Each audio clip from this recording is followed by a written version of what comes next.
So we'll begin in about 1 minute.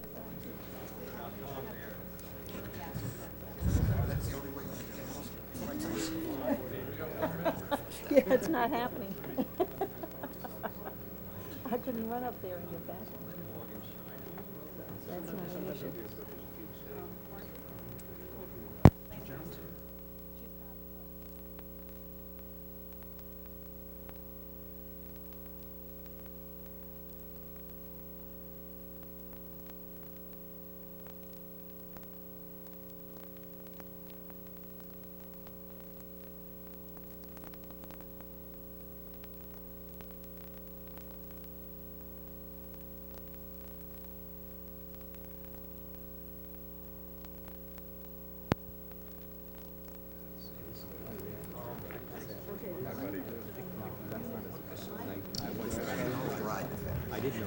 Ladies and gentlemen, if you could take your seats, we will resume.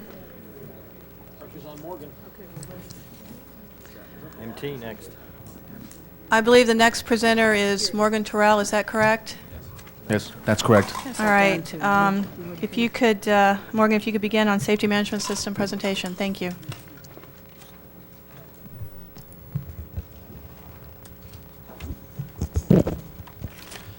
Thank you and good morning. The staff has identified ship management issues at the New York City Department of Transportation. Problems at the Staten Island ferries can be placed into two general categories. First, shoreside management. The fleet was not receiving adequate guidance and oversight from supervisors. And second, the general lack of emergency preparedness of the crews. The best practice of the maritime industry to improve ship management has included the adoption of quality improvement systems. These quality improvement systems are commonly referred to as safety management systems. There are two terms pertaining to safety management used in the maritime industry. ISM refers to the International Safety Management Code for the safe operation of ships and for pollution prevention, which is Chapter 9 of SOLAS, or the Safety of Life at Sea Treaty. The ISM code requires ship operators on international voyages to develop a safety management system to enhance operational safety and prevent pollution. The code requires companies to develop safety management systems, which are the framework used to comply with the treaty.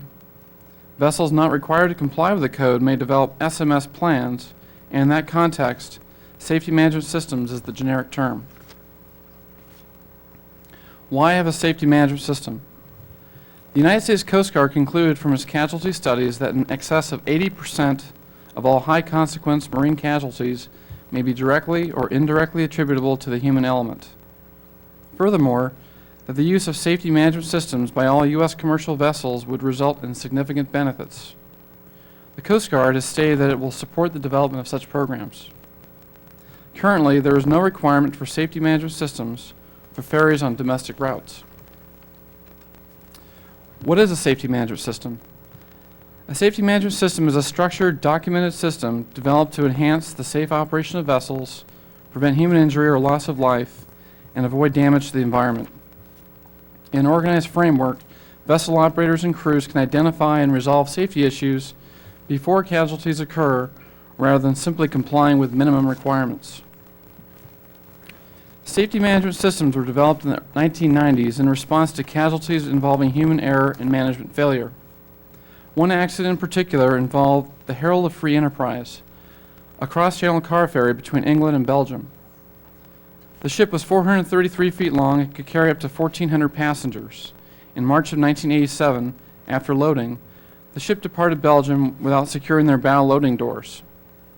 The vessel began taking on water on the main car deck at an estimated rate of 200 tons per minute. As a result, the Herald of Free Enterprise capsized, resulting in 193 fatalities. In response to such incidents, the International Maritime Organization developed the ISM code. The code recognizes that no two shipping companies or ship owners are the same, and that ships operate under a wide range of different conditions. The code is based on general principles and objectives. The preamble states that the cornerstone of good safety management is commitment from the top. In matters of safety and pollution prevention, it is the commitment, competence, attitudes, and motivation of individuals at all levels that determines the end result. On July 1st, 1998, The ISM code became mandatory for passenger ships, high-speed craft over 500 gross tons, and tankers on international voyages. Other cargo vessels on international voyages were required to comply by July 1st, 2002. The United States is a signatory nation to the SOLAS Treaty, and revisions to U.S. law were made. On January 23, 1998, the U.S. Coast Guard final rules for the safe operation of vessels and safety management systems became effective. For vessels on international voyages, safety management systems in the United States have 4 objectives. Implementing a safety management system will provide for safe practices and operations and a safe working environment on board the type of vessel the system is designed for. Vessel operators will establish and implement safeguards against all identified risks, and vessel operators establish and implement actions to continuously improve safety management skills of personnel ashore and onboard vessels, including preparation for emergencies related to both safety and environmental protection. A properly managed safety management system will also ensure compliance with applicable mandatory rules and regulations. The staff examined the best industry practices of some of the largest ferry operators. The British Columbia Ferries of Canada operate one of the largest ferry services in the world. BC Ferries operate 35 vessels, 47 terminals, and carry 21 million passengers annually. They voluntarily implemented a safety management system in 1995 after an accident resulted in passenger fatalities. In the United States, the 2 largest passenger ferry operations by annual ridership and individual vessel capacities are the Washington State Ferries and the Staten Island Ferries. There are other significant ferry operations in the United States, including those in San Francisco, Alaska, Boston, North Carolina, Louisiana, and Texas. At the time of the accident, the New York City Department of Transportation Staten Island Ferry operation operated 7 vessels and carried about 19 million passengers. It is the second largest operation in the United States in terms of annual passengers, but operate the largest U.S. flag ferries. The Andrew J. BARBERI and its sister ship Samuel I. Newhouse carried up to 6,000 passengers each trip. There are day and night operations and 30-minute transits to 2 terminals. New York City Department of Transportation has built 3 new ships that are being introduced into service. In comparison, the largest passenger ferry operation in the U.S. is operated by Washington State Department of Transportation. The ferries carry over 26 million passengers a year across Puget Sound. The ferry system has 29 vessels of various sizes, 1,800 employees, and 20 terminals. Most of their vessels carry passengers and vehicles. The Washington State Ferries have a safety management system and are making continual improvements in their operation. There are fleet directives and procedures for each route and vessel type. The New York City and Washington State operations are similar in nature if you compare the largest vessels each system operates. For example, the Washington State Ferries Jumbo Mark II class vessel is 450 feet long, carries 2,500 passengers on a 35-minute commuter run between Seattle and Bainbridge Island. Compared to a BARBERI class vessel, which is 310 feet long, carrying 6,000 passengers on a 30-minute commuter run between Manhattan and Staten Island. On these and other New York City Department of Transportation vessels, a safety management system would address the issues the staff has discussed. Properly established safety management system would require the management to communicate the need for safety throughout the organization and establish who in the organization is responsible and has authority. A manager is named as a designated person to monitor the safety system. The captain is given overriding responsibility and written authority to make vessel decisions. Personnel procedures and resources are made available onshore and onboard ship to ensure the crew is manned with a properly qualified, trained, and medically fit personnel. Crew members are required to be given orientation in their duties. Critical operations that may affect vessel safety and pollution prevention, including the proper manning of navigation watches and bridge procedures, are required to be established. Risks of emergencies are assessed and prepared for with plans and specific vessel procedures. A system to report safety problems or nonconformities is developed to track and correct issues both on board and fleet-wide until the problem is solved, allowing managers to continually improve their operation. maintenance procedures are documented, and all system documentation is maintained and coordinated to ensure standardization and validity. Finally, the system has a rigorous internal and external auditing requirement. At regular intervals, the management assesses their system for effectiveness at all levels and has an approved external organization verify compliance with the standard. After the accident, the New York City Department of Transportation hired the Global Maritime and Transportation School, or GMATS, to assess the Staten Island Ferry operation. They made 6 recommendations, including the establishment of a safety management system, making improvements to the navigation bridge team, instituting organizational changes, and the training of professional development of their employees. New York City Department of Transportation has agreed to implement a safety management system voluntarily. The other changes should be reflected in their procedures. The city expects to earn their document of compliance by the end of 2005. In addition, GMATS made 2 other recommendations, including security modifications and installing advanced marine technologies. Although the Washington State Ferries have a working safety management system, and New York City is in the process of implementing theirs, such vital improvements are not mandatory for all U.S. ferries. Staff has proposed recommendations to promote safety management systems, both voluntarily and otherwise. This concludes my presentation, and staff will answer questions at this time. Thank you very much. Vice Chairman? Thank you. It was an excellent presentation on the system. On the 4, I guess there were about 5 or 6 in one of your slides, major cities with ferry services. Perhaps we can go back to that one for a moment. I think it led off with Washington State and then showed that New York City, Staten Island ferry. Yes. We know that Washington State has a voluntary system. It's not required other than in the international aspect of their ferry service. That's right. How about the rest of them? Do we know, did we take a look to see if any of the others had voluntarily instituted a safety management system? The staff looked at the Alaska Marine Highway System. They operate in an ocean environment. Although they're not international, they do have a different set of conditions. They have implemented a safety management system. There is a vessel, one-ship operation in Washington State that goes from Washington State to Canada, which is a required system. It's a one-ship operator. Of course, the Washington State ferries and New York City now. The staff did not find any others with fully developed safety management systems in the United States. But it would make good sense, it would seem to me, that the other systems adopt such a system. Absolutely. Perhaps we'll be talking about that a little later. Thank you. Member Carmody? Member Healing?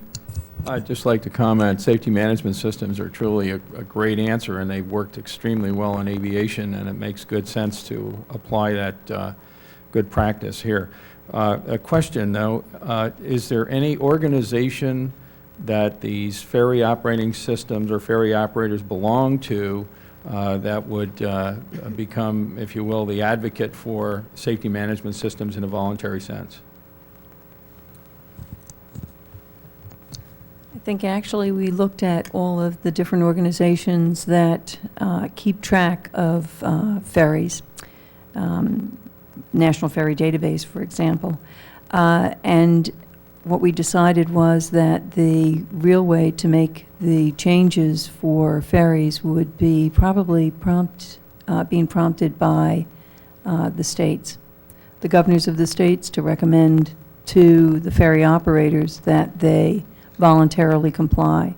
Because the recommendation that's been made to the Coast Guard in this draft report to seek legislative authority will take, well, the last recommendation we made was 2000, it's 2005. They now have the legislative authority. It'll take many years before that actually would be implemented. And so we would like to prompt such large carriers of passengers to voluntarily comply with the Coast Guard requirements in the meantime. And the only way that we thought that we could do that effectively would be to ask the governors of the states that operate these ferries. And that shows up as, I think, recommendation 7, correct? That's correct, Member Healing. Okay, thank you. Member Hersman?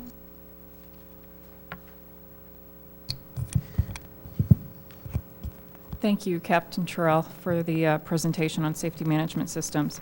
In 1998, after a hard landing with the new house, the Coast Guard made some recommendations about automated announcements, as well as having the captain be in the pilot house during docking. It noted that these rules were not being followed, and it recommended that they be enforced.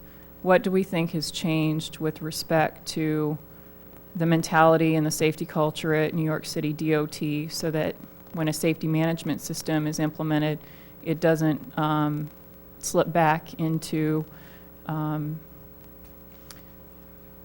not enforcing the rules that are on the books?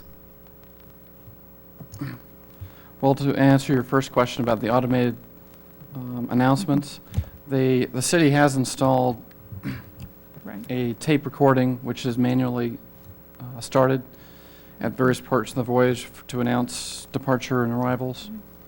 A similar system is in the Washington State ferries. They have a similar type setup for that.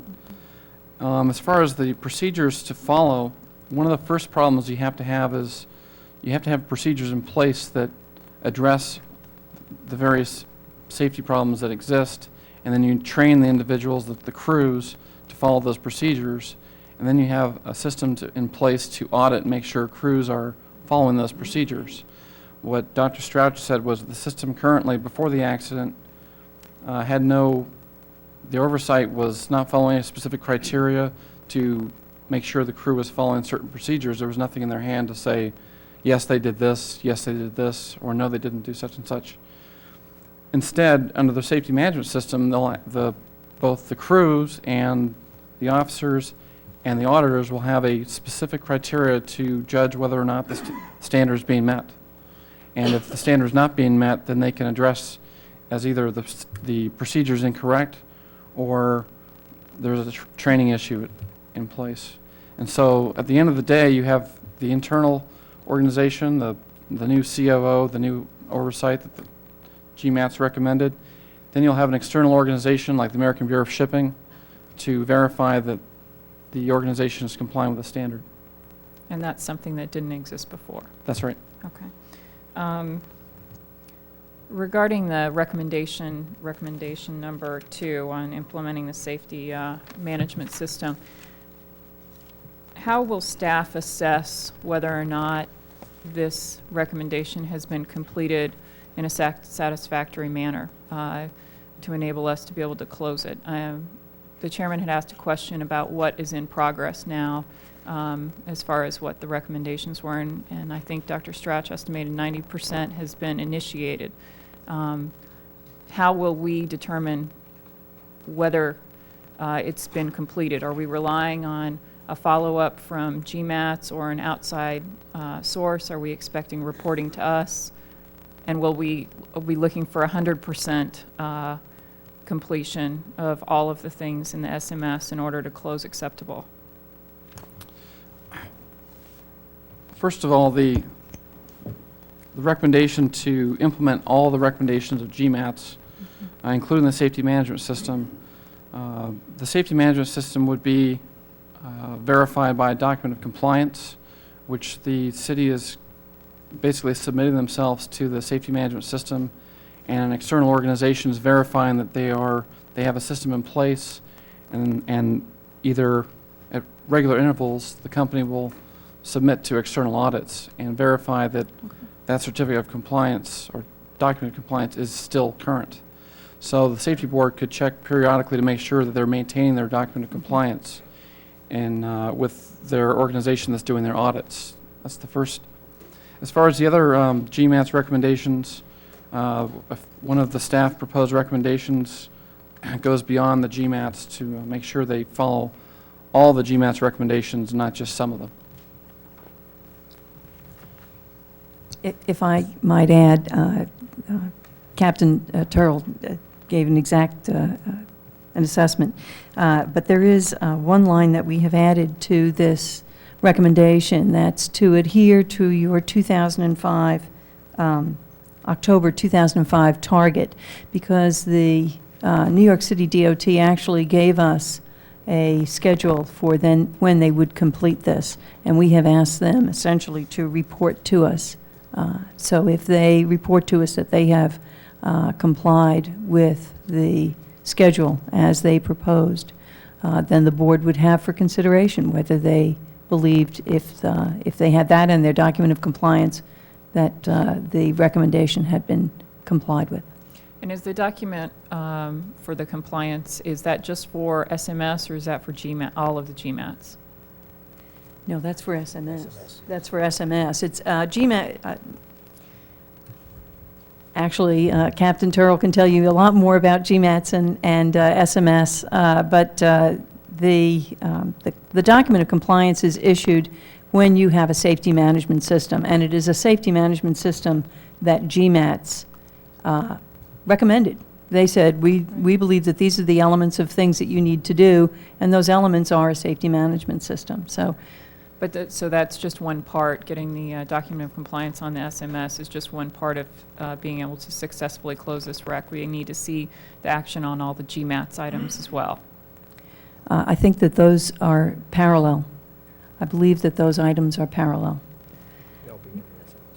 In the GMAT's recommendations will be included in a safety management system.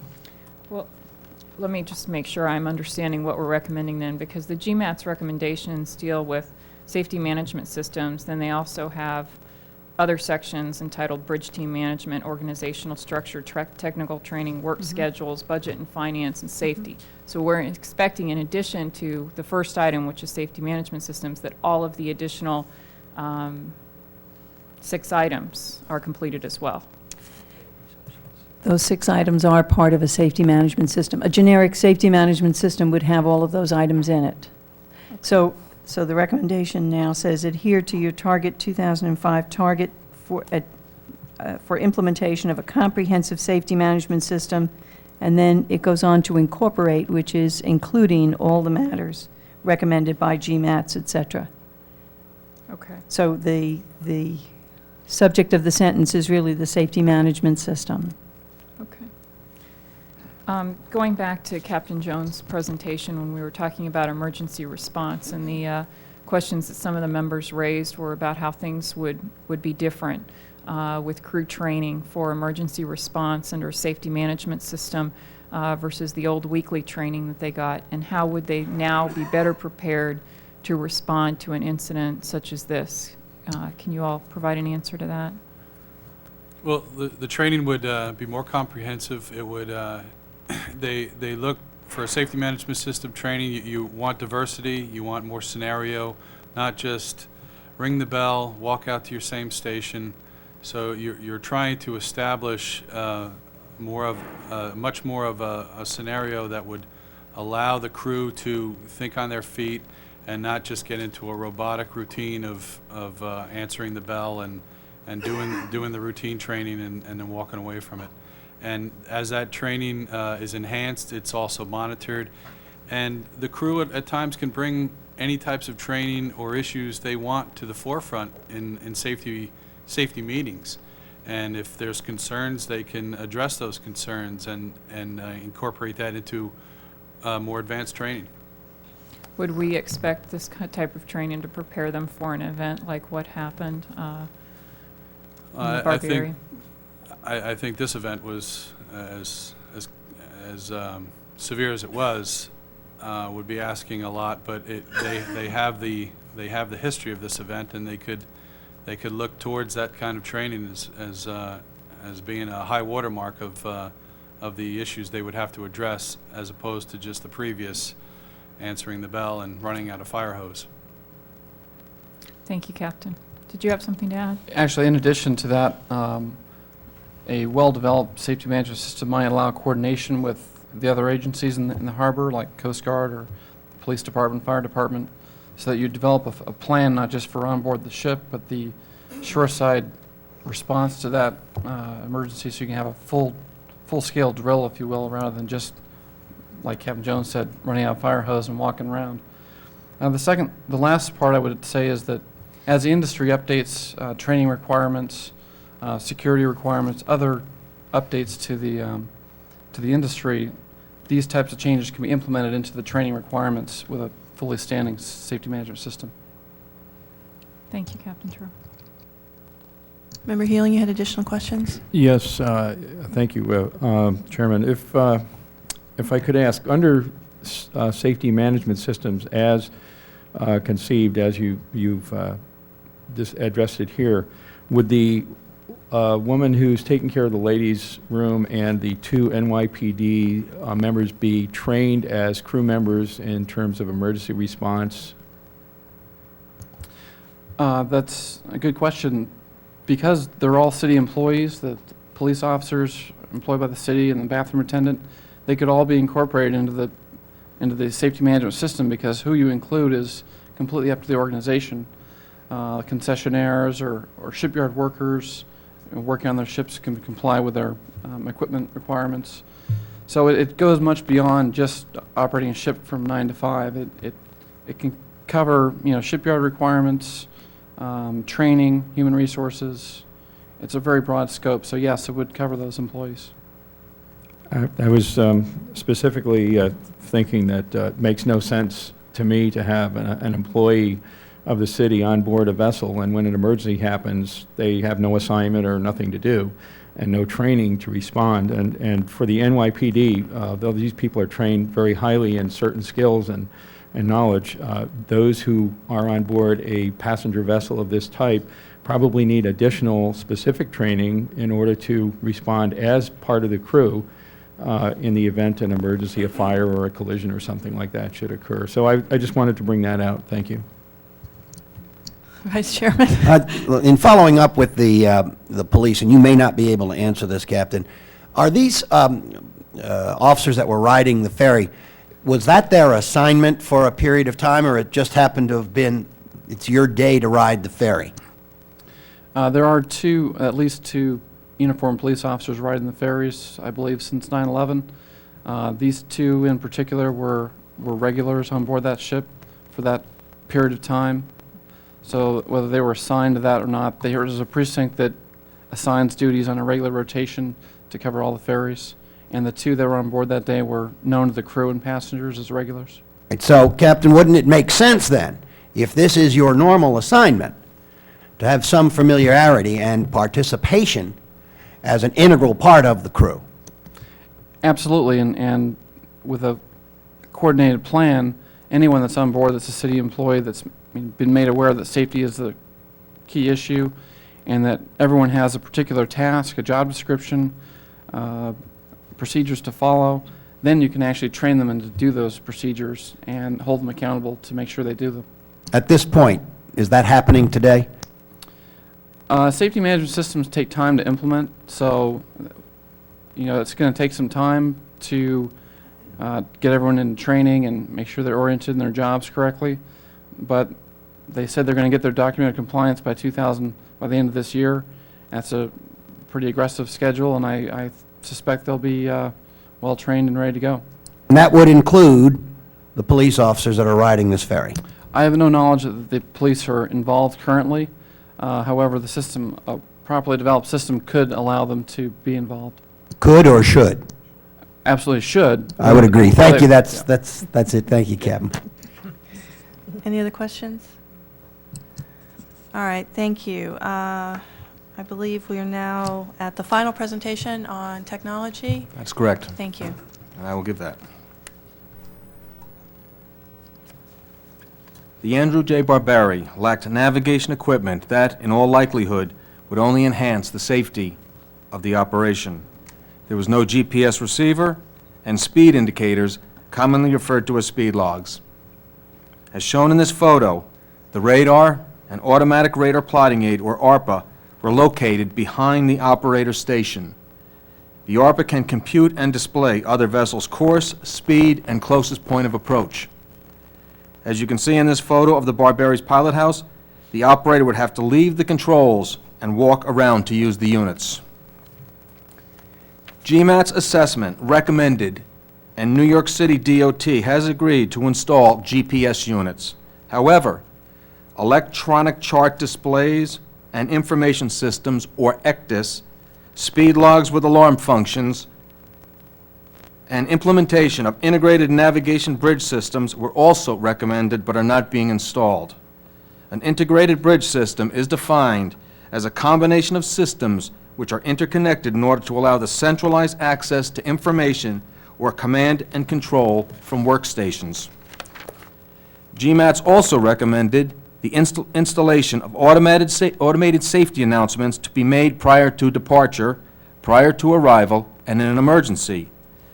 The ferries now have pre-recorded announcements, but they still must be manually activated. Staff believes that New York City DOT should fully comply with GMAT's recommendations. The GMAT's assessment did not call for the type of systematic evaluation that would regularly assess the effectiveness of existing bridge technology in light of new technologies that become available. Such an assessment, in all likelihood, would help ensure that New York City DOT vessels take maximum advantage of available technology to enhance the safety of ferry operations, and staff has proposed such a recommendation. That concludes staff's presentations, and we will answer any questions. Thank you very much. Vice Chairman. Member Carmody. Member Healing. Yes, thank you. One question on technology. They've ordered, I understand, 3 new ferries. Yes, and they are in the process of delivering them now. I believe at least 1, maybe even 2 are online. Do we know if they are better equipped than the existing fleet, or are they going to come through with basically the same suite of navigation tools? As of now, what we know is they are coming up with some better equipment, but with the equipment we've seen recommended, it is not on board to our knowledge. Thank you. I'd make a strong statement about that in our recommendations. I believe we have, and would like to make sure that they do that. Thank you. Member Hersman.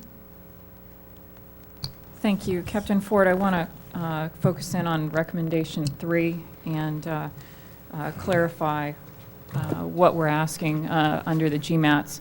In the GMATS report on page 5, the last paragraph, the utilization of advanced marine technologies, this was the only paragraph or information I could find in the GMATS report that referred to the technology systems. Is there additional information about what we're asking for besides the paragraph on page 5 of the GMATS? No, I would have to go searching through the GMATS report, but in the report they do talk about the integrated bridge. They talk about the ECDIS. They talk about automated alarms, and that's why we are going to say, and that's not being done, and that's what we're saying, to go beyond or to fully comply with GMAT's recommendations. On page 81 of the report, it says all ferries are now equipped with GPS, ARPA, and AIS. So, and they also have radar. Is that accurate? That's correct. So what we're still looking for them to do on the to-do list is the ECDIS, the speed logs with alarms, and the integrated navigation, the bridge systems. And automated alarms, correct. Okay. Mm-hmm. Do any of these technologies, because I couldn't find further explanation of the ECDIS or the integrated systems, do any of these technologies provide protection for the crew? Is there tracking for what path they're supposed to be on? If they stray from that path, do they get an alerter system? Yes, you can, a GPS unit alone will have you can set up your waypoints, and as you approach the waypoint, an alarm goes off. You can set your track line that if you are too far off that track line, an alarm will go off. That's just a simple GPS unit. You start using electronic charts and integrating everything together, yes, it would provide a great deal of redundancy from the possibility of human error. Okay, all right. So ultimately, that's what we are looking for, is for a system to provide kind of a safety backup in the event of human error. That's correct.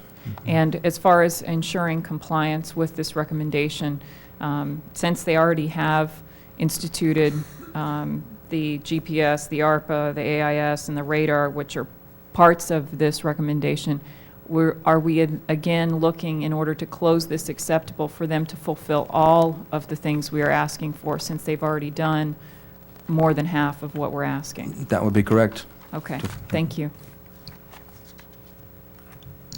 Any other questions by the board? Member Healing? One one additional question. Regarding the vessel traffic system, does that provide any value to the ferries, and how do they interact with VTS? I'll turn that over to Morgan Terrell. He went and investigated VTS. Yes, sir. The vessel traffic system in New York Harbor, visited the site there at just after the accident on scene. And at the time, the VTS system monitored radar communication, and the ferries would routinely call leaving, and then they would never call in once they arrived. They've since changed that practice.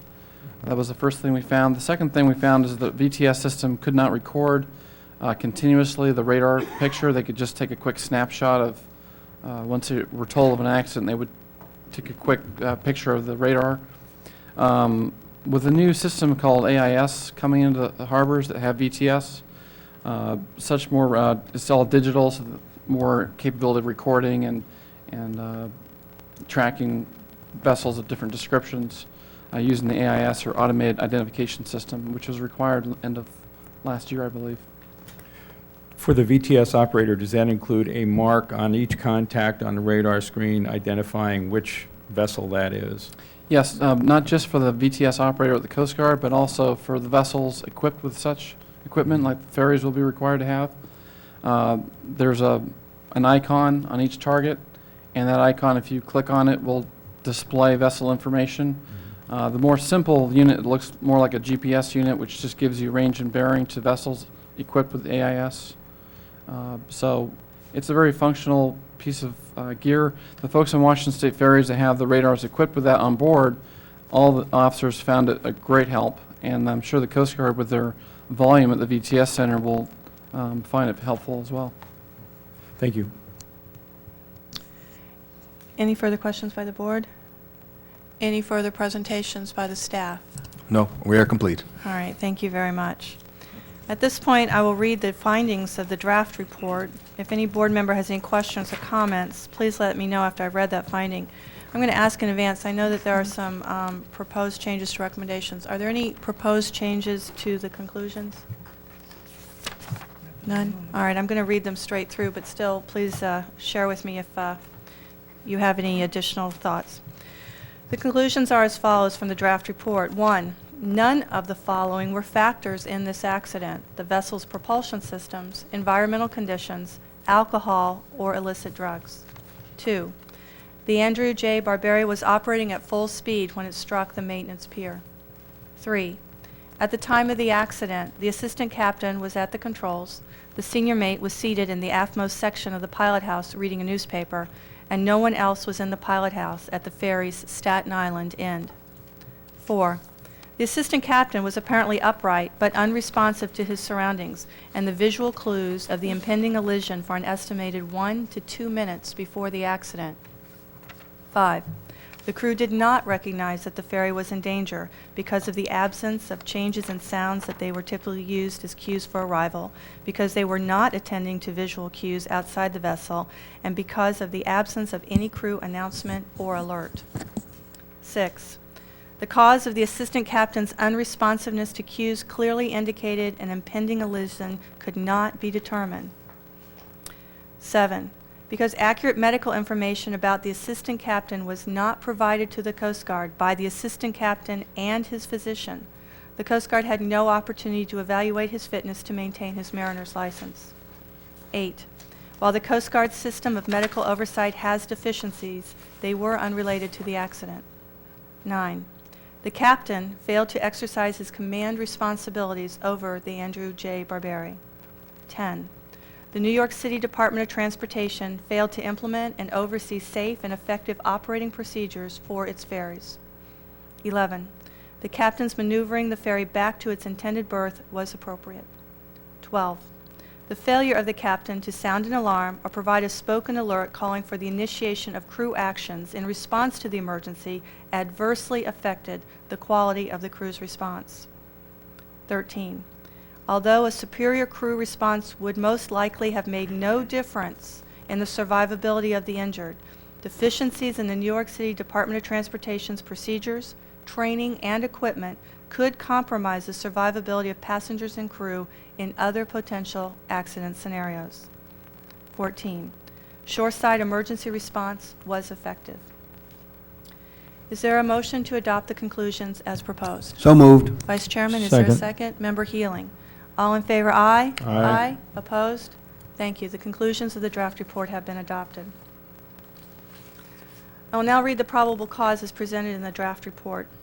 The National Transportation Safety Board determines that the probable cause of this accident was the assistant captain's unexplained incapacitation and the failure of the New York City Department of Transportation to implement and oversee safe, effective operating procedures for its ferries. Contributing to the cause of the accident was the failure of the captain to exercise his command responsibility over the vessel by ensuring the safety of its operations. Question? Dr. Garber, does incapacitation have a medical definition? I think more accurately, it has a contextual definition. That is to say, it's generally regarded to be when an individual is literally incapable of performing action, literally not able, not physically able to make an action to respond.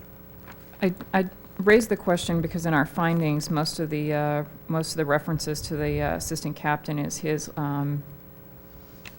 unresponsiveness, and then in the probable cause we use incapacitation, and I'm trying to understand if there's a difference between the two. I think the difference is one of terminology. It's not from a medical standpoint. You could regard them as consistent with one another, unresponsive or incapacitated. The incapacitation does sort of imply an inability to take action more than unresponsive, which is just a lack of a response, just Right. the actual lack of a response. But it doesn't have a medical incapacitation doesn't necessarily mean medically incapacitated. No, I think the issue would be more its colloquial use in terms of incapable of action. Okay. Any other question or comment? Is there a motion to adopt the probable causes provided? Member Carmody, Member Hersman, all in favor, aye? Aye. Opposed? Thank you. The probable cause has been adopted. I'll now read the safety recommendations. If any of the board members have questions or comments, please let me know. What I would suggest is I'll read each one, and then I'll ask you if there are any proposed changes, and we'll go one by one. All right? Member Healing? All right? I'll read each one by one, and then Yes. if you have any proposed changes, I'll pause after each one. Yes. Okay? Thank you. All right, thank you. As a result of the investigation of the Andrew J. BARBERI Allision, the National Transportation Safety Board makes the following recommendations. To the New York City Department of Transportation. 1. Require your licensed pilots to provide proof of compliance with the Coast Guard medical certification requirements. 2. Adhere to your October 2005 target for implementation of a comprehensive safety management system incorporating all matters recommended by the Global Maritime and Transportation School Assessment and ensuring medical fitness oversight, requiring minimally assurance of compliance with Coast Guard requirements. Question? Member Healing? I'd like to ask Marjorie Murtaugh if that is exactly the way you want to state this recommendation now. I thought you made a comment earlier about some possible change in that language. No, Member Healing, I didn't. I was responding to the question from Member Hersman, if that's what you're referring to, that the matters recommended by GMATs are included in a safety management system. I think this particular draft recommendation should provide the type of compliance that we are looking for from New York City DOT if they do fulfill the schedule. Okay, I just wanted to clarify that. Thank you. You bet. All right. 3. As part of your response to the Global Maritime and Transportation School Assessment, fully comply with the technology-related recommendations of the Global Maritime and Transportation School and establish a recurrent evaluation process to assess the use of navigation technology. Thank you. To the U.S. Coast Guard. Revise Regulation 46 CFR 10.709 to require that the results of all physical examinations be reported to the Coast Guard and provide guidance to mariners, employers, and mariner medical examiners mariner medical examiners on the specific actions required to comply with these regulations. 5, informal consultation with experts in the field of occupational medicine. Review your medical oversight process and explicitly consider actions to address, at a minimum, the lack of tracking of performed examinations, the potential for inconsistent interpretations and evaluations between medical practitioners, deficiency in the system of storing medical data, the absence of requirement for mariners or others to report changes in medical condition between examinations, and the limited ability of the Coast Guard to review medical evaluations made by personal health care providers. Comment? Member Healy? I'm proposing a slight change in wording in recommendation number 5, basically to remove the words explicitly consider actions and replace them with the word take actions. And the new recommendation I'm proposing would read, informal consultation with experts in the field of occupational medicine, review your medical oversight process, and take actions to address, at a minimum, the lack of tracking of performed examinations, the potential for inconsistent interpretations and evaluations between medical practitioners, deficiencies in the system of storing medical data, the absence of requirements for mariners or others to report changes in medical condition between examinations, and the limited ability of the Coast Guard to review medical evaluations made by personal health care providers. Is there discussion? I support the change, especially since the Coast Guard is clearly taking steps already to do some of these actions. And I just follow up on my earlier comments to reiterate our concerns about doctors that might be problems and the medications, the outstanding recommendation that's already out there on the lists of medications. Any other comment? I would agree with members Healing and Hersman. I think this does tighten up a potential gap that we will be able to address and improve our oversight. All right, then let's take a vote on changing the explicitly consider to the word take. All in favor, aye? Aye. Aye. Thank you. All right. Number 6, seek legislative authority to require all U.S. flag ferry operators to implement safety management systems, and once obtained, require all U.S. flag ferry operators to do so. 7, to the states operating public ferries, encourage your public ferry operators to voluntarily request application of the federal requirements at 33 CFR 96 for implementing a safety management system, if they have not already done so. Comment? To the Passenger Vessel Association, number 8, encourage your member ferry operators to voluntarily request application of the federal requirements at 33 CFR 96 for implementing a safety management system, if they have not already done so. Thank you. Is there a motion to adopt the recommendations as revised? So moved. Vice Chairman, second? Second? Member Healing, all in favor? Aye? Aye. Opposed? Thank you. The recommendations have been adopted. We'll now vote on adopting the report in whole. Is there a motion to adopt the report? Member Hersman, second? Member Carmody, all in favor? Aye? Aye. Opposed? Thank you. The report has been adopted. I'd like to thank everyone, Marjorie Murtaugh, the Director of Marine Safety, and Bob Ford, who was our investigator in charge, as well as all the staff who participated. I'd like to thank all the board members for their comments and the significant amount of time and review that was spent on this. I'd also like to thank the folks from Staten Island and the City of New York for attending the Sunshine meeting today. We appreciate your participation and being here. As the member who was at the site, I'd like to just close with the following quote from our draft report, which has now been adopted. Where risk can lead to catastrophic loss of life, there is little room for such complacency.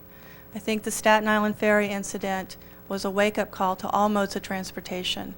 No matter your safety record, no matter how many years of operation, safety must be job one. Thank you very much. This hearing is closed.